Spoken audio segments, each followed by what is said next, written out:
I hope कि सब लोग अच्छे होंगे। निफ्टी और बैंक निफ्टी के एकदम सिंपल प्राइस एक्शन एनालिसिस में आप सबका स्वागत है। मेरा इंटेंशन ये वीडियो का स्पेकुलेशन करना नहीं होता है। मेरा इंटेंशन ये होता है कि चार्ट की ब्यूटी को कैसे पढ़ा जाए, क्योंकि हर चार्ट कुछ कहता है। मुझे एक दो क्वेश्चन आए थे लास्ट 2 दिनों में कि सर आप कुछ दिनों से ऐसा बोल रहे हो कि डायरेक्ट पुट बाय मत करो, शॉर्ट मत करो, पर लास्ट 2-3 दिन की मूवमेंट में करीबन अगर हम पुट बाय कर दे या तो शॉर्ट कर दे तो हमको आसानी से 150-200 पॉइंट मिल जाते, पर अगर हम बाय ऑन डिप्स करते तो हमें कुछ 40-50 पॉइंट ही मिलते। तो ऐसा क्यों? तो इसका आंसर मैं दूंगा।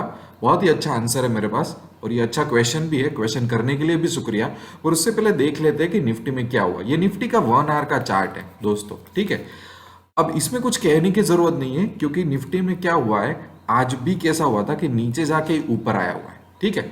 तो आप करीब से देखो तो ये उसका एक सपोर्ट जोन था, ये वाला जो मैं आपको काफी दिनों से बोल रहा हूं, और ये रिस्पेक्ट कर रहा है 16,100 16,200 के जोन में। तो करीबन 16,160 तक वो नीचे गया और बाद में ऊपर आ गया। तो ये देखो, ये आपको सीखने की जरूरत है कि सपोर्ट जोन क्या होता है। ऐसा नहीं होता कि लास्ट टाइम मार्केट ने 16,200 पे रुका था तो इस बार 16,200 पे ही रुकेगा।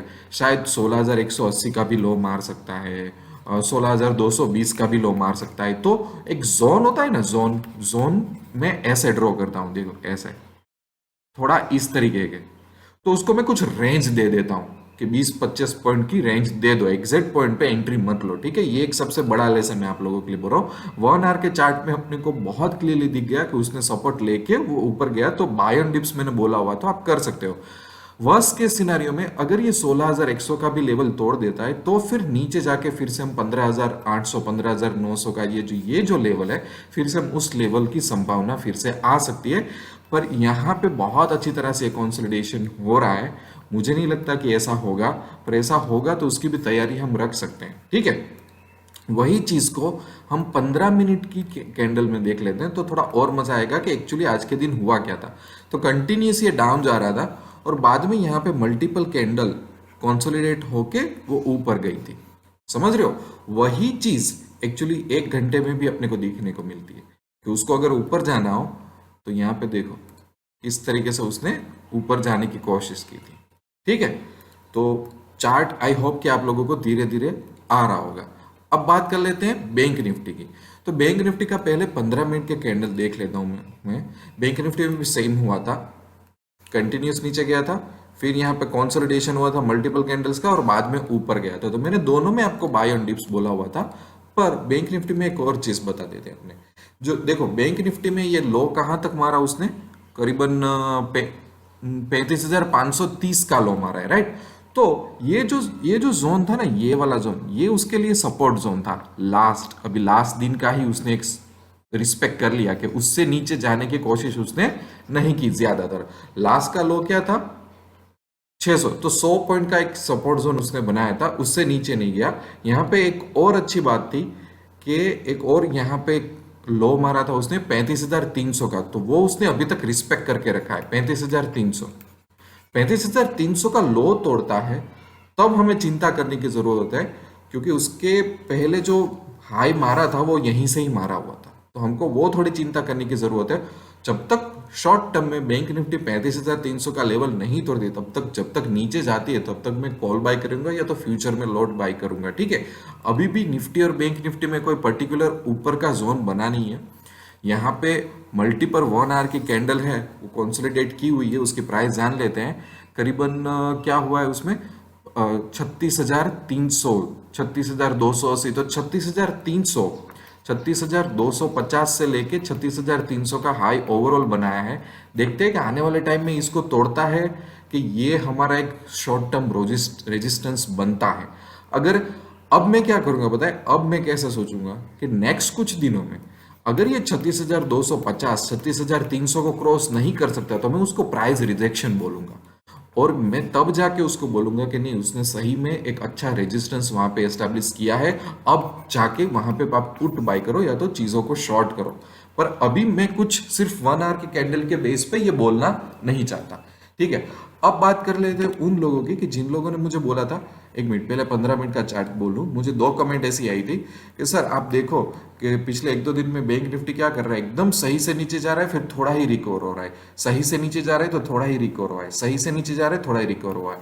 तो मैं उसका आंसर क्या देना चाहता हूँ कि आपकी बात सही है, चलो आपकी बात मान लेते हैं कि पुट बाय कर लिया होता, शॉर्ट कर लिया होता तो 200 300 200 250 पॉइंट का प्रॉफिट मिल जाता, कंपेयर टू मैं ये बोल रहा हूं कि बाय ऑन डिप्स करो, अग्रीड।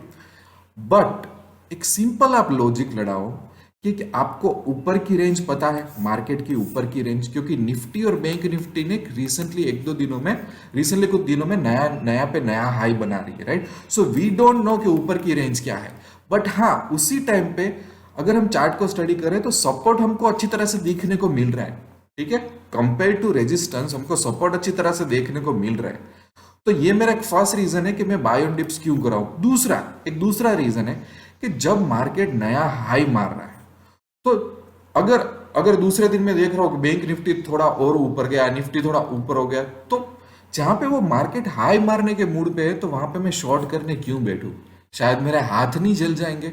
तो मेरे पास 2 रीजन है, एक मैंने रेजिस्टेंस और सपोर्ट का बता दिया, और दूसरा कि मार्केट का ओवरऑल सेंटीमेंट कब है, कैसा है।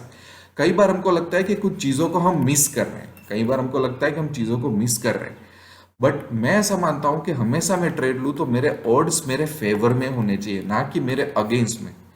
अगर ऐसा प्रॉफिट मैं लेने जाऊं और आगे जाके एक बार भी मैं गलत हो गया तो मेरा तो सत्यानाश हो जाएगा। तो मैं थोड़ा उस तरीके से ट्रेड करता हूं कि मेरे लक कहां पे मेरे फेवर में है, मैं सिचुएशन बदल दूंगा अगर मुझे पता चला कि निफ्टी और बैंक निफ्टी में प्राइस रिजेक्शन अभी मारने लगा है। जो रीसेंट हाई मारा था उसको अभी ये क्रॉस करने की ट्राई कर रहा है, पर वहां से सीधा प्राइस रिजेक्शन हो जाता है, तो उस टाइम पे मैं आपको बोलूंगा कि ठीक है चलो अब लगता है कि एक रेंज एस्टेब्लिश हो गई, अब आप पुट पे भी एग्रेसिव हो सकते हो, ठीक है। ये मेरा एक थॉट प्रोसेस है, मेरा एक्सपीरियंस है, मैंने जिस तरीके से सीखा हुआ है वही मैं आपको बताने की ट्राई कर रहा हूँ कि चार्ट कुछ बोल रहा है, वो क्या बोल रहा है उसको हम जानने की कोशिश करते हैं। दूसरी चीज, जिन लोगों को डेल्टा न्यूट्रल स्ट्रेटेजीज ऑप्शन में आती है या तो नॉन डायरेक्शन स्ट्रेटेजी आती है तो आपको इतनी भी चिंता करने की जरूरत नहीं है। मैं खुद कई बार ऐसी स्ट्रेटेजीज डेवलप करता हूँ कि जहाँ पे मुझे डायरेक्शन ढूंढना ना पड़े, पर मैं ये चार्ट एनालिसिस इसलिए पोस्ट करता हूँ ताकि हमको थोड़ा एनालिसिस करने को आए, मार्केट में चार्ट क्या बोल रहा है वो सब पता है। फिर भी कुछ पता ना चल रहा हो, कहीं पे कोई डाउट हो तो मुझे ईमेल या व्हाट्सअप कर देना। वीडियो अच्छा लगे तो लाइक करना, मुझे मोटिवेशन मिलेगा कि मेरी मेहनत रंग ला रही है आप लोगों को समझाने में। कमेंट करना, सजेशन करना, क्वेरीज पूछना अच्छा लगता है, और सब्सक्राइब करना। हम काफ़ी सारी चीज़ों का एनालिसिस करेंगे, जहाँ जहाँ पे अच्छे अच्छे स्टॉक मिलेंगे, जहाँ पे ब्रेकआउट हो रहा है उसका भी हम एनालिसिस का ट्राई करेंगे। आप अच्छे अच्छे स्टॉक का भी मुझे सजेशन दे सकते हो। तो यहीं पे मैं वीडियो एंड करता हूँ दोस्तों, मिलते हैं दूसरे वीडियो में, तब तक के लिए wish you lots of love and happiness. Thank you very much.